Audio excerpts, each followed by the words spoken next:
Kawawa naman kayong mga INCN. Ang aral dyan, bilang lang. Judas 1:21.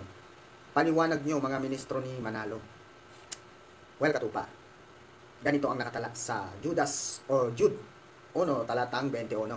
Pakinggan niyo po katupa at aking pong babasahin at ipapaliwanag. Ang sabi dito, na magsipanatili kayo sa pag-ibig sa Diyos na inyong asahan ang awa ng ating Panginoong Hesukristo sa ikabubuhay na walang hanggan.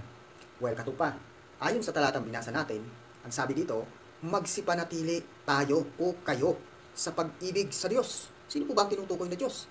Ang Ama po, na siyang tunay na Diyos, ang sabi dito, na magsipanatili kayo sa pag-ibig sa Diyos. Diba? May tinutukoy na tunay na Diyos. Doon tayo magsipanatili sa Ama o sa Diyos.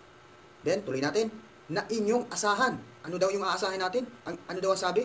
Na inyong asahan. Ano yung aasahan natin? Sa awa ng ating Panginoong Hesukristo. No? Sa pamamagitan po, sa awa ng ating Panginoong Hesukristo, ay ipapamagitan tayo, ilalapit tayo sa ating Panginoong Diyos, sa Ama, sa tulong at awa ng ating Panginoong Hesukristo. Ito po ang nakatala sa Biblia. Yan po ang tamang banal na pagkaunawa.